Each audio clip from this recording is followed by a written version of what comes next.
Good afternoon, everyone, and welcome to today's webinar, Is Our World Really Changing, with Roy Gluckman. Today you are listening using your computer speaker system by default. You will have the opportunity to submit questions to Roy by typing them into the questions pane on the control panel. You may send in your questions at any time, and Roy will address these during the presentation.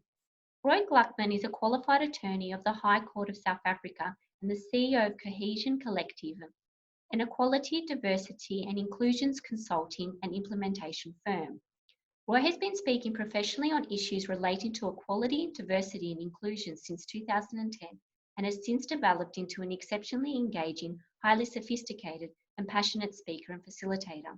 Roy believes in having tough conversations, approaching his material with honesty, authenticity and simplicity. Roy has mastered the art of making the difficult subject matter of equality, diversity and inclusions easily digestible for audiences of all types and all occasions. As a keynote speaker, panelist, program director and facilitator, Roy continues to captivate and challenge audiences to pause and introspect, something he believes we do not do enough of. Roy is committed to the creation of social cohesion, teams, organisations, communities, nations, inspiring others to be better, understand themselves and one another by engaging with our differences, as opposed to ignoring them, so that we may come together and co-build a future for all of us. I will now hand this over to Roy. Thank you. Hello, everyone, and welcome to the 60 Minutes webinar that we're going to be hosting. It is a cold, sunny day in Johannesburg, South Africa here. Our winters are really beautiful, no rain, sun every day, but a little bit cold, but I guess not as cold as the global north, which is always a huge benefit. So this conversation that we're going to have today is a different conversation, a conversation that we don't usually engage with, but a conversation I'm incredibly passionate about. And it really relates to the understanding and the conversations, the difficulties, the complexities of conversations around equality, diversity, and inclusion. So while I love to host a more engaged space where I can see you and we can chat, this is totally fine. So we're going to use some tools. So let's first start off with a little bit of a check-in. So if you guys can go to menti.com, that's menti.com, and you can use that code. And just a quick check-in. How are you feeling today? I'm going to do the same. How are you feeling? What's up? You know, I think the beauty about a check-in is always can be emotional, physical, psychological. How are you doing today? So if you go to menti.com and you put in that code, which is 549481, let's see how you're doing today. Just a short check-in. How have you been? What's up today? How's the weather? What's on your mind? Just a little check-in.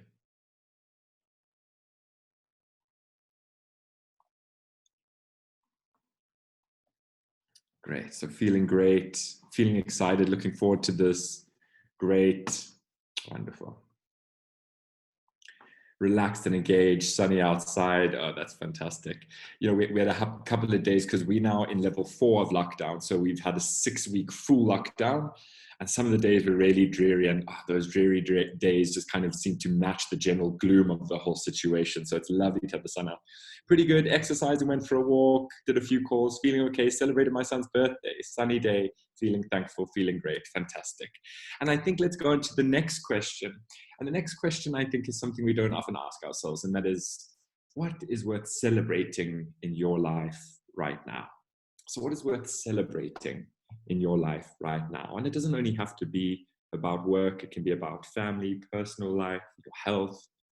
What in your life is worth celebrating right now?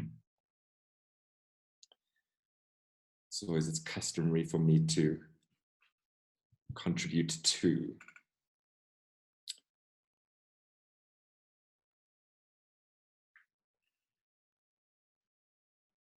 What in your life is worth celebrating?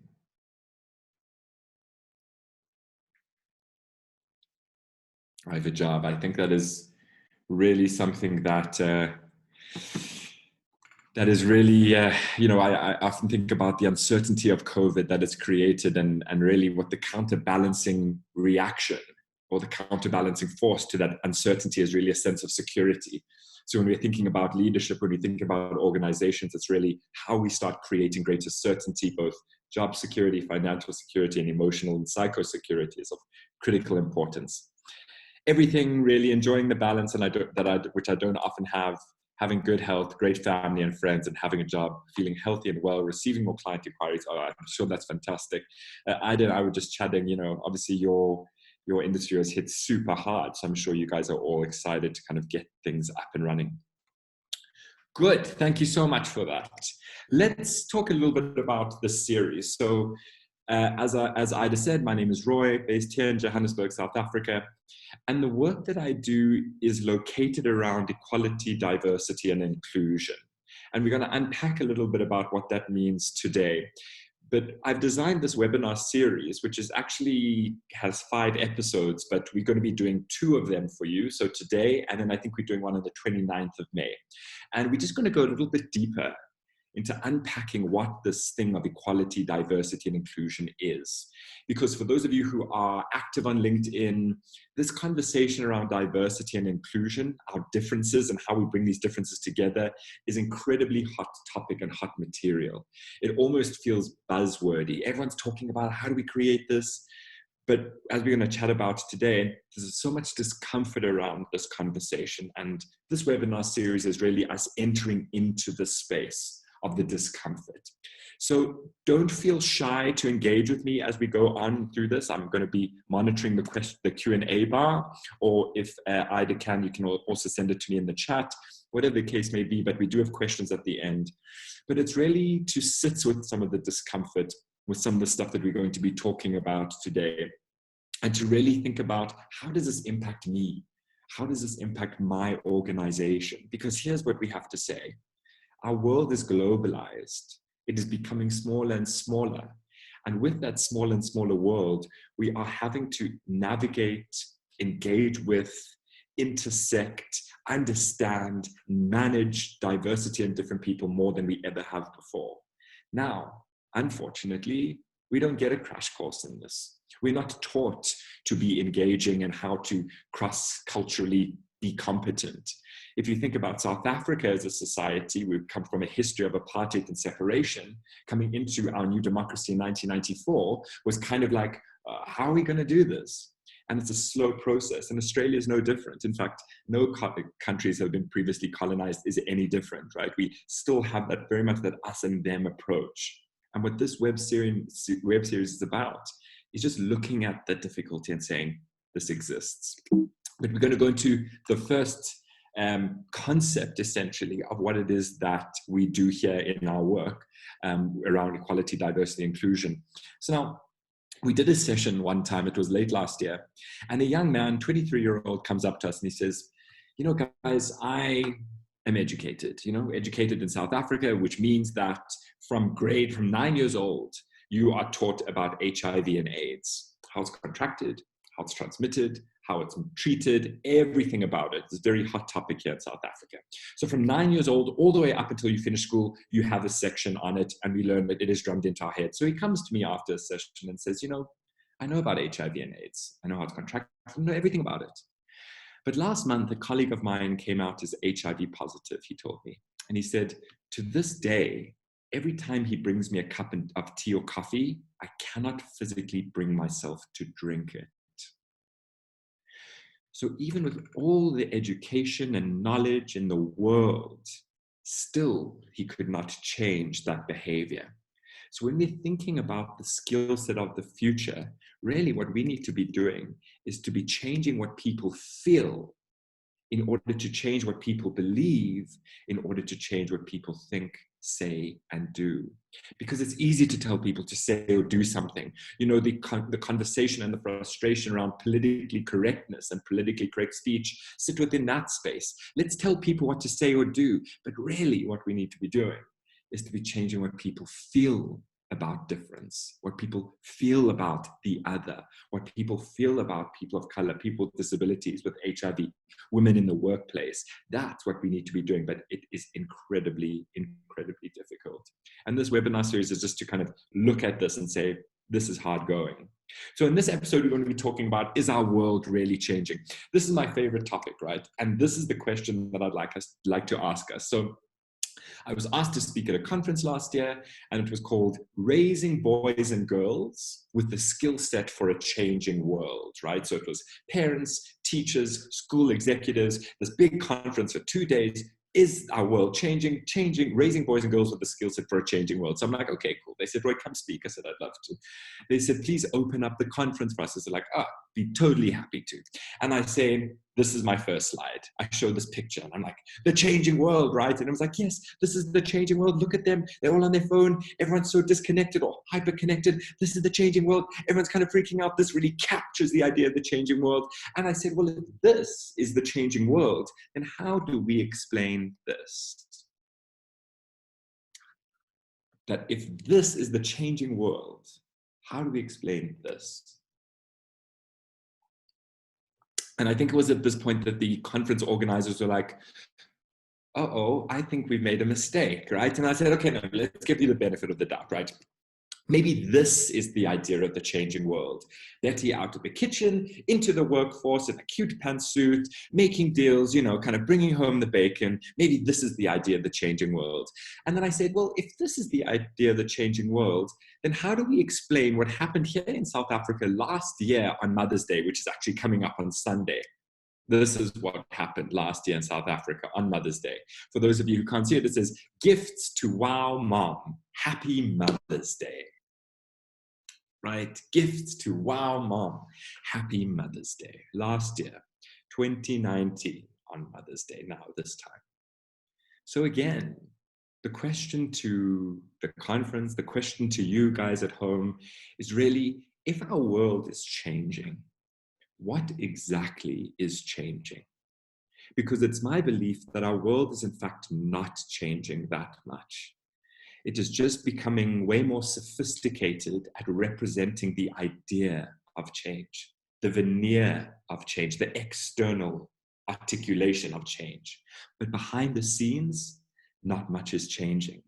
We still have a world that is very separate, a world that has exclusion, a world that doesn't really seem like we are creating that space of equality. But what we do see is we see these movements of change in our world that give us the illusion or allow us to buy into the idea of change. We have marriage equality in the States, and we're like, oh, this is an amazing or an incredible or devastating movement of change. We look at #MeToo and we're like, oh, this is an incredible or devastating movement of change. Doesn't really matter which side of the spectrum you look at. Even COVID, right? Do we say, oh, this is an incredible or devastating movement of change? But really, these movements, #MeToo, marriage equality in the States, these are not these incredible movements of change. All these movements are to get people who have been historically excluded, people on the periphery of society, to point zero, the starting point that others have been at for centuries. That marriage equality is not this incredible movement of change. It's just really to get LGBT people to point zero, the starting point that straight people have been at for centuries, and that is marry the person that you love. That #MeToo is not this incredible movement of change. It's just really to get women to point zero, the starting point that men have been at for centuries, and that is call out a perpetrator of violence and something actually happens. Point zero. When we come into organizations, leadership love to kind of show us their scorecard. Look, we have black faces and gay faces and disabled faces and female faces, and we're all so excited. And then they feel like that's enough. But really, that's just getting organizations to point zero. The starting point where we should have been at the whole time, an equal split, an equal representation, an equal sense of opportunity within an organization. What we have to now be thinking about is, what does an organization, what does a society, what does a community look like beyond zero? where a woman can walk out at night and not feel afraid, can wear what she wants without being victim blamed, where a queer couple can walk down the streets and not just being married, but also not feel the threat of violence. This is a society, this is an organization that we need to be thinking about. And this idea of COVID, I think, has really brought a new twist to the story and to the history of our world. Obviously, besides all the sadness and the grief, I think the real interesting part about COVID is that COVID isn't going to change our world. It's not a system-changing event necessarily. It's just revealing to us our world. It's a system-revealing event. You know, here in South Africa, where we have a huge amount of inequality between rich and poor, and we see it in other countries all over the show, that COVID is really saying, see, this inequality exists. Look at the unequal access to healthcare. Look, not everyone can work remotely because some people don't have access to devices and data. This is the society that we have refused or been ashamed or don't want to look at. When we think about the rise in gender-based violence and domestic violence throughout the world, given the lockdown, right? Again, COVID isn't going to change that. It's just forcing us to look at it. And what I'd like to encourage us all to here today is to look at the discomfort and the ugliness and the exclusion and the inequality that exists within our world. And why I love leading with the what in your life is worth celebrating, because for us, the people here who have the privilege, who can sit and say, I stay in a beautiful house and have access, that's fantastic. And this isn't about shaming that. It's not about saying, oh, well, shame on you, you should be guilty. Not at all. But to own that privilege and say, how fantastic. But then to look at those who don't and say, are we happy with this? Is this something we need to put our backs into in order to change and shift? And let's not mistake ourselves. I don't know your organizations, but a lot of the issues of exclusion and access and those who don't have access to safety, access to opportunities exists within your organization. And I want to talk a little bit about this today, or rather throughout this webinar series. We'll go into it actually at the one at the end of the month as to how this relates to your organization. So I would just love for you to think now quickly, when you see this Google image search of diversity, okay, what comes to your mind immediately? What are some of your reactions? What are some of your initial responses? Just a Google image search of diversity. Here it is. Just think for yourself, what comes up for you? Google image search of diversity, what's coming up for you? Kind of looking at this, what are some of your thoughts? I'll tell you what we hear all the time when we do this. We have the spectrum. Oh, this is so great. You know, this is what we're going for. Unity, tolerance, strength in diversity. We have that camp. And then we have the other camp that is like, yeah, this is just stuff we put on our website. This doesn't really, I don't believe in this, or this is false, this is just media, this isn't the reality, right? If you can see here on the bottom left is my favorite one, everyone's sitting on that bench with their laptops. Some of my favorite comments are always, why do only white people have electronics, right? That they sit in that cynical camp. Only white people have electronics there. What about the people of color? And then you'll see on the top left, you have all of the hands kind of in there, and then they look at there's a black hand over there, and they say, oh, see, that hand is in, but it's not in, right? So there's a lot of emotions that come up when we're having these conversations. I also must remember that how we talk about race within South Africa, it's really second language to us. White, black, Indian, this is so much part of our lexicon. So while for you it may seem a little bit abrasive, almost an affront when I use the term black hand, white hand, for us it's not necessarily something that is difficult. And it is our argument, it is our practice to start normalizing some of this language, because it is descriptive. You know, I think one of the big things that we need to be challenging in our world today is the idea of being colorblind. Oh, I don't see any color, right? I just treat everyone equally. Some of these narratives, I'm colorblind, I don't see any color, we use strategically to not have to look again at the discomfort, that the color of your skin can absolutely fundamentally change the trajectory of your life. So I'm going to be quite blunt in terms of how it is we categorize. And remember, I think another discomfort around talking about our differences is people say, well, if we're only going to talk about our differences, we can't focus on the things which make us similar. And for me, it's actually quite the opposite. That in order for us to get to that similarity, we've got to move through our differences, because our differences totally and fundamentally affect how we see and navigate the world, which we're going to talk about later. So to get to that similarity, we've got to go through the discomfort of our differences in order to realize that we're actually all the same. So back to this image, right? People look at this, and then of course, this is my favorite one. Whenever I think of diversity training, which is in fact the career that I'm in, this kind of categorizes and sums up diversity training. Come together, hold up the world. Yes, we are one, we are the world energy. But really, I'm going to tell you what my reaction is to all of these images. And it's this. Why do I put this up? Because diversity and our differences is hard. It is hard work. It is scary. It is tiring.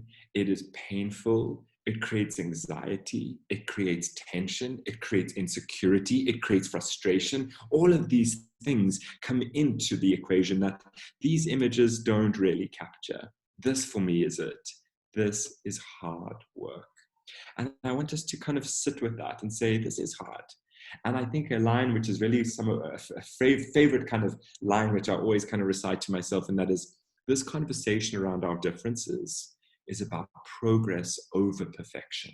That this is hard, that we've been socialized to believe certain things, that we exist in a society that still has certain barriers to some people, that sometimes I don't know how to give feedback to, let's say, a gay colleague, because I don't know, I'm scared if I give him bad feedback, I'm going to come across as him. All of these things come into it. So I recognize that this is difficult, it's hard work, but how do we just kind of sit and accept and say, all right, what are we going to do? So this is boring. This slide is the most boring slide I have, because everyone always talks about, oh, the benefits of diversity, oh, benefits, yeah. To be complete, let me just talk about the benefits of diversity, right? That there is a relationship between diversity and outperformance. Fact, that the more diverse a team is, and particularly leadership in organization, the greater the outperformance financially. Innovation, creation, social cohesion, that is fact, right? I can send you this McKinsey report. That diversity in leadership roles matter. That it's not only about diversity at the bottom end of your pyramid, but all the way at the top, and particularly in leadership. And then, of course, that there's a penalty for opting out. That if we don't have diversity within our certain spaces, there is going to be a penalty for that, and that penalty is underperformance. Now, again, I could take you through this. We could spend an hour unpacking this. But that doesn't mean that at the end of the session, you're going to say, all right, we're having a totally diverse workspace. Why? Because that's just changing what we say and do, those top two layers. But really what we need to be changing is what we feel. What I feel about having somebody who's different to me. What I feel about a woman in the workspace. What I feel about somebody who wears hijab and who has to leave to go to mosque. When we need to speak about that, we need to unlock that in order for us to achieve the benefits of diversity, which is why this is the most boring slide. Because like I've said, facts don't change behavior. If facts change behavior, no one would smoke. We wouldn't eat junk food. We wouldn't do any of that.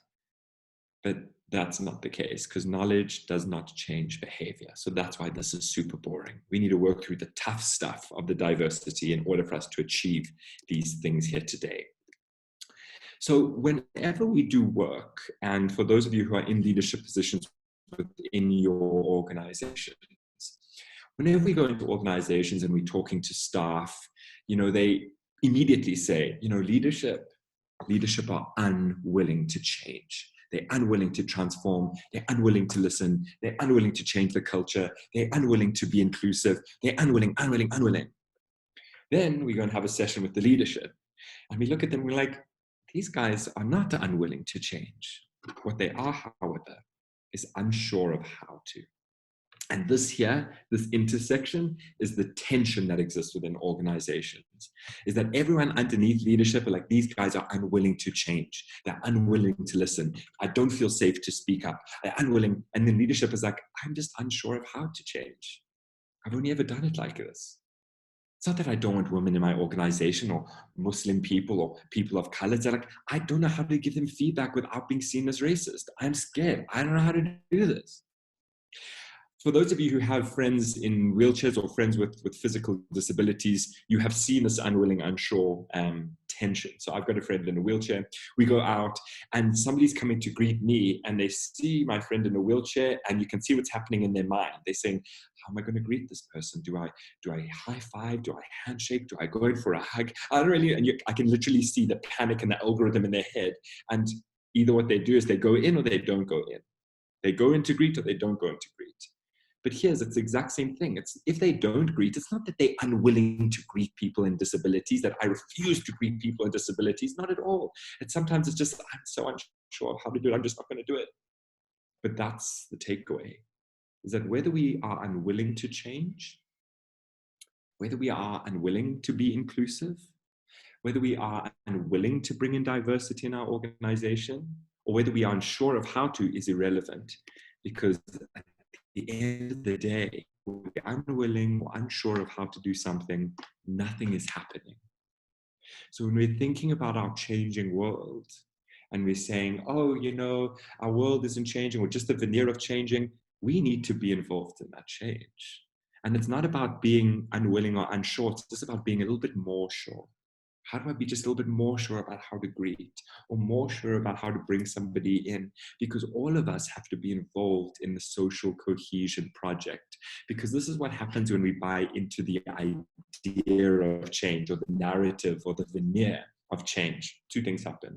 Either I say, oh, I like that change, but I don't really have time to go and kind of drive it and protest, but I support you, I'll like, share on Facebook, but I just can't be there in spirit, I've got a deliverable. Thanks so much, right? Either way, it's something that's quite passive, it's something that pulls back. The other reaction is, that change is terrifying. I need to surround myself by safety because I don't really like where the world is going and I insulate myself. Again, it's something that's pulled back. So the thing about change and the narratives of change is it makes us all apathetic. That I don't have to be involved with because it's happening, or that's terrifying, I need to protect myself. And really what I'm asking and encouraging us here today is just to be a little bit more sure, to drive that change, to think about that change. But first, we have to look at what is. Now, social cohesion, for me, particularly now during COVID, and I think, I mean, it's always been huge for me, but I think during COVID is going to really come through, is the antidote that we need to be fostering within our societies and within our organizations. You can call it other things, engagement, teamwork, innovation, doesn't matter. Social cohesion, for me, is the cure. Because as we'll talk about in the webinar series at the end of the month, the world is divided, and really the social cohesion is the way in which we are going to unlock that, and we're going to remedy that. But social cohesion has so many different definitions. And this is the definition that has been researched here in South Africa, which I think is just beautiful and sums up everything beautifully, right? And it's this. Social cohesion is the extent to which people are cooperative within and across group boundaries without coercion or purely self-interested motivation. So, social cohesion is the extent to which we cooperate within and across group boundaries of race, ethnicity, gender, sexual orientation, language, culture, religion, class, without coercion, without being forced to, or without purely self-interested motivation. Now, why I love this definition, because this idea of cooperation is critical. What are we cooperating to? Maybe it'd be cooperating around a business target. We have a target of selling X amount of, I'm going to say branded USDs, but I don't even know if that's done anymore. Right, that's the goal. Are we going to cooperate within and across group boundaries of difference, which are, remember, tense, in order to achieve that? This idea of social cohesion is not this, we are the world, unity. This is actually saying, no, we're bringing in our differences. It's going to be hard, but we're cooperating towards a common goal. And I think that from a societal perspective, from an organizational perspective, it is the leader's role to create that vision and to start managing those relationships. So now I want you to think about your society, Australia as a whole, or in your own community. And I'd like for you to think about social cohesion, the extent to which we cooperate within and across group boundaries, race, gender, sexual orientation, language, class, right? We can do a bit of a thought experiment. And I'd like for you to plot for yourself how far you think your society has come, right? In terms of social cohesion. On this arc of X being not that much social cohesion, so very, very little social cohesion, to point Y being the most social cohesion, so connected. We cooperate within and across group boundaries seamlessly. So think about your society, Australian society, Australian communities, maybe even your organization. X being not, we don't cooperate within and across group boundaries. Y being, we love to cooperate within and across group boundaries.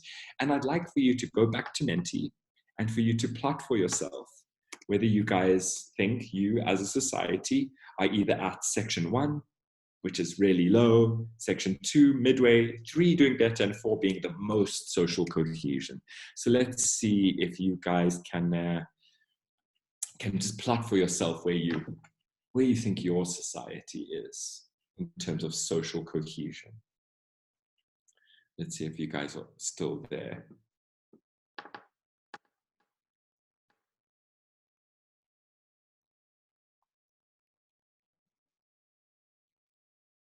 Yeah.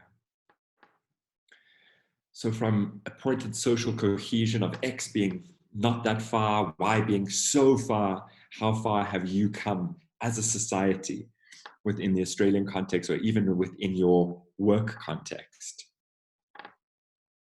Your cooperation within and across group boundaries without being forced to. Yeah, interesting. We're going to give a couple more. It's always kind of like a little fun competition. See who's getting where.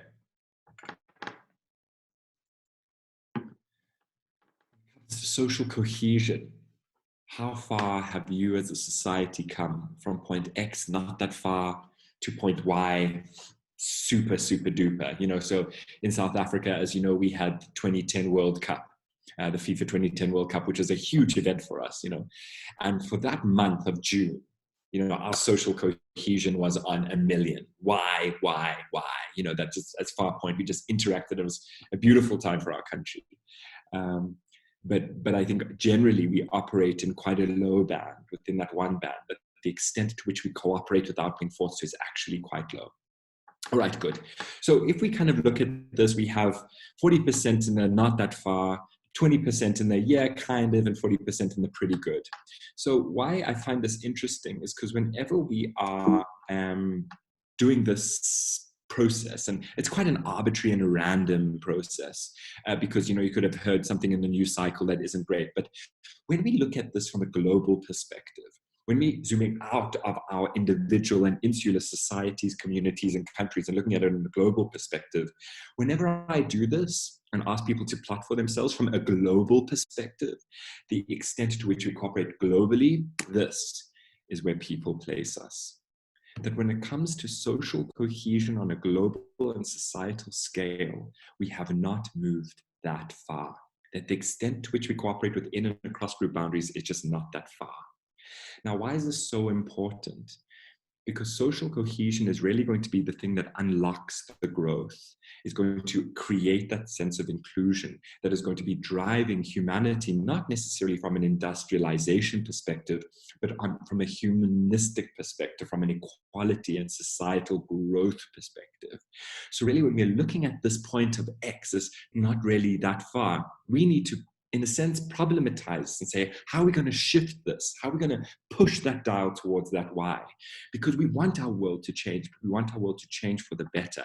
Now, here's the most interesting part about the conversation, because remember, social cohesion is about cooperating within and across group boundaries. But as I've said, there's a huge amount of discomfort with talking about our differences and within across group boundaries. So as I've been doing this work for the past 8 years now, I've kind of codified 3 things, 3 barriers, 3 anxieties that stop us from having conversations around our differences.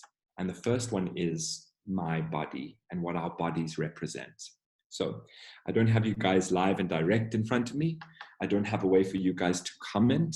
So I'm just going to ask you to imagine with me. And I'm going to ask you to be brave here. I'm going to ask you to be creative. I'm going to ask you to lean into the stereotypes of our world, because where there's smoke, there's fire. I'm going to ask you to let yourself go in this exercise now. What does this body here, Roy's body, this body which I occupy, were I just to be walking on the streets, what would be some of the labels or the value judgments that my body will automatically get? So, what would some of the labels or value judgments or comments that my body would get just randomly walking on the streets in Australia, in South Africa, anywhere in the world? My body, this body here. Be brave, really lean into it. Just seeing me walking on the street, what are some of the labels you're going to give me? In the South African space, it's going to be white privilege, given everything, doesn't have to work a day in his life, probably went to a private school, lives in the fancy suburbs, drives a nice car, daddy's got a lot of money. But put me in Australia and I think it might be the same. Well educated. Put me in Europe, it's probably going to be the same.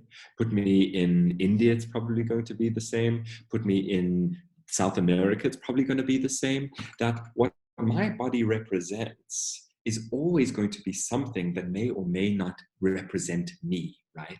The labels that I'm going to get automatically, whether somebody knows me or not. Now put my body in your organization, right? You don't know me, but I walk in on the first day of work. What are some of the labels I'm going to get? Probably very similar. Talented, competent, trustworthy, can deliver on the job. You know, at most, I'm probably going to get, oh, he's a little bit eccentric. Maybe he's a little bit queer. Whatever the case is. Oh, he's really creative, or some things that I often get. But either way, these are some of the labels, some of the value judgments that are going to stick with me as I move through spaces and organizations. Now, I work with a black male colleague. So it's me and him in this organization of Cohesion Collective. And we always use him as an example at this point. And let's see if you guys can connect with this. What does the body of a black male on the streets represent? So this is what I'm going to ask you to kind of go with the discomfort. What does the body of a black male walking on the streets represent? So just think about it in your context. Think about it in your communities. What does the body of a black male represent? In Australia, in South Africa, in America, in Europe, in India and South America, what are some of the labels that a black body gets? And I think what's interesting whenever we do this here is that people automatically say, when Dominic is wearing a suit or when he's wearing tracksuit pants and a hoodie. And that is a critical clue that we need to unpack. And that is how Dominic, the black male body, is going to be seen will depend on what clothes they are wearing or how they speak the English language. If he speaks beautifully with these rounded vowels, all of a sudden he's going to be seen as, oh, intelligent, oh, educated. And black men understand that their bodies historically do not represent safety, trust, and competence. That they have to use external markers like fancy clothes, suit, glasses, how I speak, to tell everyone, society, oh, you can trust me. I'm safe. You don't have to worry about me. Look what I'm wearing. I must be educated. I must come from a good background. I must be brought up, right? So black men critically understand that they have to use external markers of trust because society doesn't see the color of their skin as safe, competent and trustworthy. Where for me as a white person, I never have to worry about that because the color of my skin represents safety, trust, competence. For those of you who are women on the call, you know this and understand this intimately, that there is a negotiation many times of what clothes am I going to wear within this space, because certain clothes are seen as professional and some not. And that a woman within the workplace has to dress for success. And we see so many lessons on elocution and how to dress for women in the space because their body is not seen as supposed to exist within that space. And they have to use external markers. Look, I'm in a pantsuit. Look, I'm professional, in order to counter the societal belief that you don't belong within this space. Now, here's the thing. We become so uncomfortable about what our bodies represent. We kind of say, no, you have to see Roy for who Roy is. See me for who I am. Don't just label me as this, this, and this. You don't really know who I am. And we kind of get very defensive and then we shut down. We kind of crawl into our own spaces. Well, if you're not going to see me for me, then I'm just going to. When really what the call to action is here today is how do we own what our bodies represent? How do we sit with the discomfort that my body represents and has labels different to another person? And here's the thing, here's the take home, is that what our bodies represent, how our bodies are seen, is going to fundamentally change how we show up in the world as individuals, how I, Roy, navigate space, walk into spaces, how I engage, but also is going to fundamentally change how others engage with me. That if I'm always going to be seen as safe, trustworthy, educated, competent, I'm going to be seen as valuable. If Dominic, my black male colleague, is not going to be seen as safe, trustworthy, competent, he's not going to be seen and engaged with as being valuable. And that is going to fundamentally change our experience of the world. So for those of you who have different diverse bodies in your organization, be mindful that they are coming in and often are seen as not as valuable. That's not to say that they're not valuable, but the labels they're going to get is, oh, shame, they're in a wheelchair. Or I hope they are able to do this. We should really, or, oh, she's a young mom, maybe we should. All of these things come into our consideration. So one of the first barriers to having tough conversations around within and across group boundaries about diversity, about change, is the discomfort with what our bodies represent. And what I'm asking you here today is to get really comfortable with the discomfort of what our bodies represent and to really own it, right? And say, now what are we going to do about it? So that's the first reason why we don't want to have conversations around diversity, because it's just too uncomfortable. See, what I hear so often is, we over-race, we over-gender. We're talking about diversity of thought now. It's about diversity of thought. And I say, no, that's just leapfrogging. That's just jumping over the hurdle, the discomfort of what our bodies represent and saying, oh, it's, how different we think. No, we first have to move through the discomfort of our bodies in order to get to that point where we're discussing diversity of thought. The second thing, which I think is pervasive throughout the world when it comes to conversations around our differences, is a deep sense of voicelessness. Now, you're going to think about this and you're going to help me out as well. White people, when it comes to conversations around race, inclusion, privilege, equality, diversity, feel completely voiceless. Why? I want you to think about it. Why do white people, and if you are a white person, you can think about it, why do you feel completely voiceless when it comes to conversations around race, privilege, disadvantage, our history, our past, inclusion, equality, diversity? Why? Why do white people feel completely voiceless? And there's a couple of reasons. People say, well, I feel guilty. Maybe it's not my time to speak. Maybe it's, I don't really know what to say. But the biggest reason is that white people know that if we say anything a little bit problematic, we're going to be seen as a racist, which means our career is over and you're thrown out of the organization. That if white people say anything wrong, they are seen automatically as racist. If they ask a tough question or they seem like they're not for the inclusion project, then they must be racist. So white people know, you know what, I'm not going to say anything because it's just too scary. The stakes are too high. I'm not going to say anything. I feel completely voiceless. Men say the exact same thing. If I say anything, I'm not seen as a feminist. Or if I do anything, I'm just not going to say anything. Everything's... Men feel exactly the same way. But here's what's interesting, is that people of color in organizations and in societies, women within organizations and in society, also feel completely voiceless, but for a different reason. People of color and different people in our organizations feel completely voiceless because if they say anything in critique of the current inclusion measures, that there isn't enough diversity, that there isn't social cohesion, that they're being excluded, that they feel like there's a glass ceiling, they're automatically seen as the troublemaker, the rebel, the aggressive one, the angry woman, the emotional woman, the ruining the Sunday lunch. That people of color and women in organization and all those other diversity dimensions also feel completely voiceless because if they say anything, they're seen as the typical troublemaker, always stirring the pot. And that too has a career limiting element.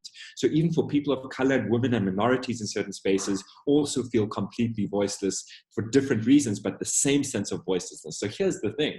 We're all feeling completely voiceless when it comes to conversations around diversity, inclusion, equality, social cohesion, change, societal change.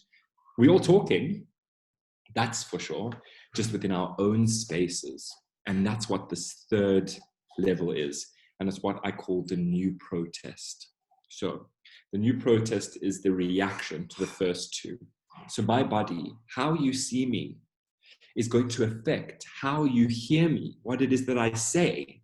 And because I can't manage that, because it's so scary, because if I say anything wrong, I'm going to be seen as XYZ, I'm just going to surround myself by safety. The new protest. Surround myself by people who look, think, and feel like me.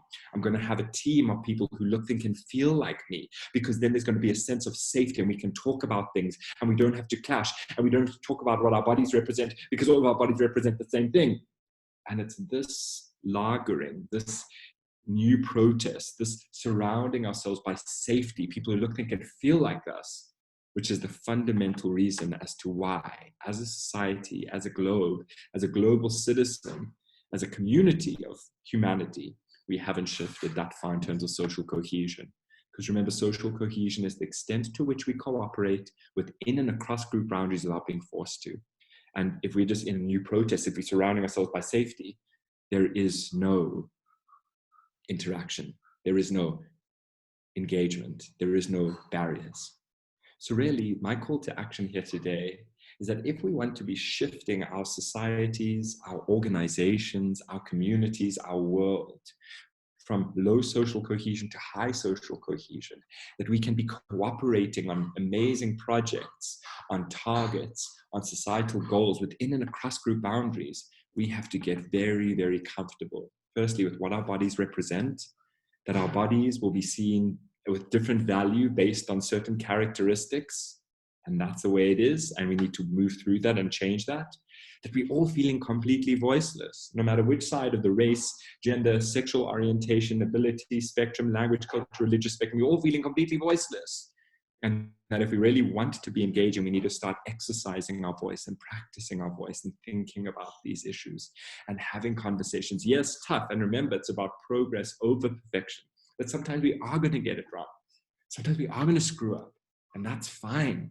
But how do you as a leader within your organization create not a safe space, there's no such thing, as a safer space, a space of curiosity, a space of empathy, of understanding, of growth? That is really what we're trying to do here. So when we're thinking about the skills of the future, and this is not my comments, this is research comments. There was they actually started what they call in Silicon Valley called the Institute for the Future. So I think it was started by Google, Facebook, and Apple, all those big tech companies in Silicon Valley. And they kind of approached, I think it's the University of Phoenix, and they said, we need you to figure out what are the skill sets of the future so we can be prepping for that. You know, Google's always on the hunt for the new best thing and to be ready. And the Institute for the Future goes and they start researching. And they said, as I mentioned, our world has become globalized. It's become smaller, essentially. So one of the skill sets of the future is going, or two of the skill sets, or three of the skill sets of the future is a deeper sense of consciousness of who I am, what my body represents, how does society operate, how is society structured, how does our history influence our present day, consciousness and awareness. The second one is a cross-cultural competency. How do I engage with people cross-culturally to me? Cross-race, cross-ethnicity, language, nationality, religion, sex, gender, sexual orientation. That competency is something we need to build. And then, of course, a social intelligence. How we come into a space and how do we understand the dynamics within the room, the power dynamics, and how do we make a space that thrives and fosters a sense of social cohesion. So this webinar series, which as I mentioned is a 5-episode webinar series, but we're going to be doing 2 with the APPA members, and the next one will be at the 29th of May, is really looking at these 3 skill sets. And it's just about building consciousness in a way that is non-judgmental, in a way that validates all emotions and experiences, in a way that acknowledges that even though somebody might be a Black male, they still hold a sense of male privilege and they got work to do with that we all have work, and that's okay. But how do we create that space to really affect what people feel and believe, and not just try to change what people think, say, and do, because that's easy. So whenever we hear the word change versus transformation, change is really about the say, do, and think. Let's just change what people say and do. But remember, when you're not looking, I'm just going to do what I wanted to do anyway. That's change. It's reactive. Where transformation happens on that deeper level of the believe and the feel. And then I'm going to change what I say and do even when you're not looking, when I've shifted and transformed what I feel and believe. But again, that's hard going. It's not easy. It's incredibly difficult. It's incredibly stressful. So really, this is an invitation to everyone here today to think about social inclusion, to think about social cohesion, to think about our differences, to think about how COVID has asked us to look at our society in a more critical way, that we are not all equal, that our world is not structured fairly, that the injustices of our past exist in our present day societies. And most importantly, that our institutions, your organization, is not insulated from the societal frustrations. That your organization, your business, doesn't exist as this floating vacuum, this floating cloud. It exists within a context of our world. And for you to be mindful of that and say that all of these issues of diversity and inclusion come into my organization. How am I going to be proactive and start unlocking the benefits? So for me, that's kind of it for today. I'm going to stop sharing and I'm going to open up the Q&A section. So if you guys would like to ask any questions, now is your time. If you have any questions, not only on the material that we've engaged with, but could also be things which are on your mind, things which have come up in the session, you're more than welcome to ask some of those questions now and for us to have a little bit of engagement, because I often think that this material really requires an engagement. So let's see if anyone has any questions, and we'll do it on the Zoom platform rather than on the Menti platform. Let's just see if Menti has been populated with any. No. So if you do have any questions or comments or thoughts, it doesn't have to be a question, please feel free to put it on.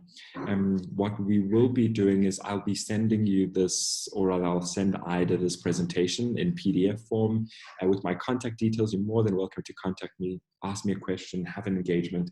I really think that this material requires engagement, but also a sense of digestion, because sometimes it can be quite a lot. So let's just see if anyone has any questions. We still have 7 minutes. You know, usually we do the session in kind of an engaged way. So it's really quite different to do it when I don't even see any faces and have the opportunity to call on people to respond. It kind of feels like a monologue, which sometimes maybe I do enjoy. But what questions do you have, if any? I recognize that, or maybe let me just talk about how I approach this work. and why I think it is of such relevance, particularly from my context of South Africa. So as you know, South Africa, much like Australia, colonized. We then kind of took it. I guess maybe you guys also had some bad stuff happen, but our context is so complex as it relates to social cohesion, diversity, difference, race, gender, sexual orientation, class, income, that the urgency to create inclusive organizations is huge. You know, in America, where the African American is a minority group, in South Africa, Black South Africans are a majority group, yet still white South Africans hold the majority of leadership positions and the majority of wealth. So while in the States, it is something that is a nice to have almost, in South Africa, it's urgent. And it's not just inclusion on race, it's also driven in terms of gender. And I really believe that given how urgent it is in South Africa, we are innovating around this concept so quickly that to be able to speak to you guys halfway across the world, I mean, it's 8:55 here in the morning, and to have this conversation for it to resonate, and for me to be able to share some of the learnings here is really incredible. And thanks for this opportunity. And even though, you know, it's more urgent within our space, I would caution you to not think that it doesn't exist within your spaces, that this idea of diversity is everywhere within our spaces. We just have to look and scratch below the surface. So while race and ethnicity may not be an immediate issue for you guys, gender, sexual orientation, religion, nationality, ethnicity absolutely comes in, particularly with your proximity to Asia. Fabiola, thank you, Roy. Interesting topic. I enjoyed listening to you. Thank you so much. Any other question that you guys have or comments that you'd like to make? Again, as I mentioned, I will send and put my email address on the presentation, so you guys can totally send me an email, send me a question as you kind of have taken the time to digest some of the stuff that I've dumped on you. Yeah, anything else? Any other questions that we have?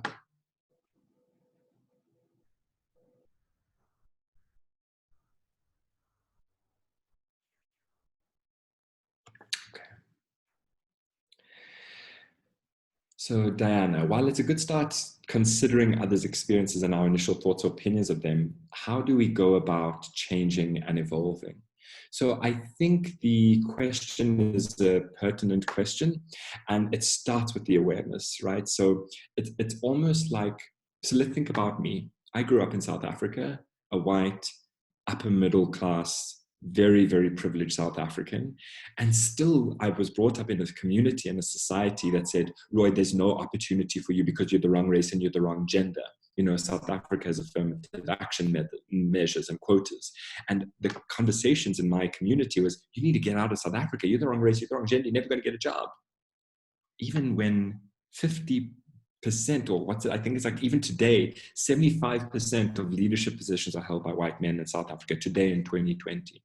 So for me, I've had to go through this process of unpacking what are some of these beliefs? What is it that I feel and believe? And why do they change what I say and do? Why do I believe that there's no opportunity for me? Because I've been told.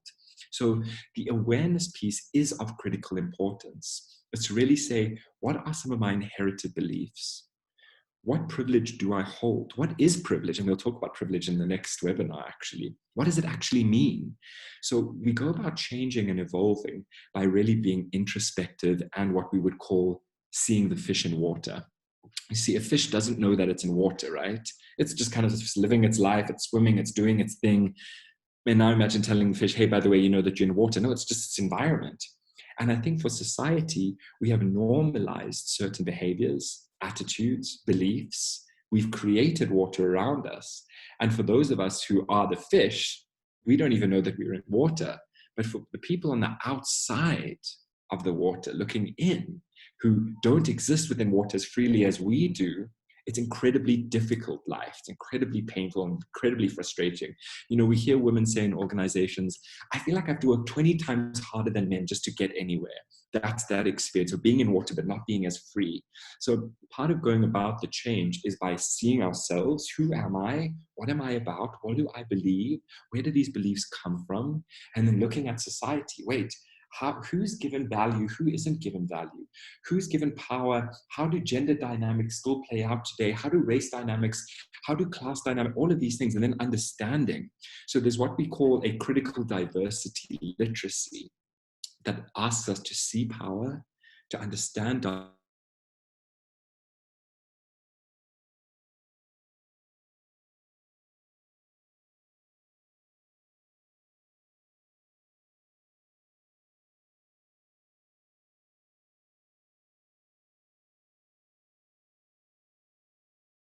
organizational perspective.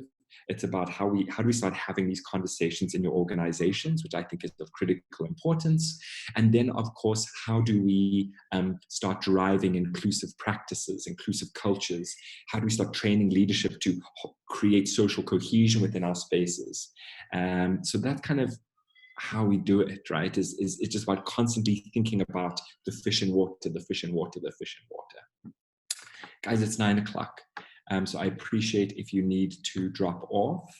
Ida, I'm not necessarily sure if you want to close out or if you'd like me to close out. Yeah, I just will from my jump side, in just here. okay. Yeah, so thank you, Roy. That was a fantastic presentation. So thank you very much for that.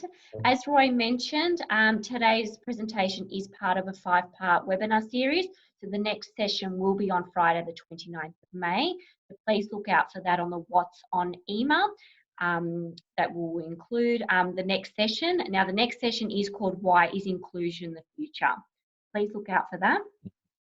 Now, if any questions do come to mind for Roy after the presentation, please send them through to roy@roygluckman.com. I will include his email address as part of the email you will receive tomorrow from myself, which will have a copy of the recording along with the PDF slideshow. Wonderful. Thank you so much again for everyone's time, and have a lovely evening. No, thank you, Roy. Thank you. Thank you so much.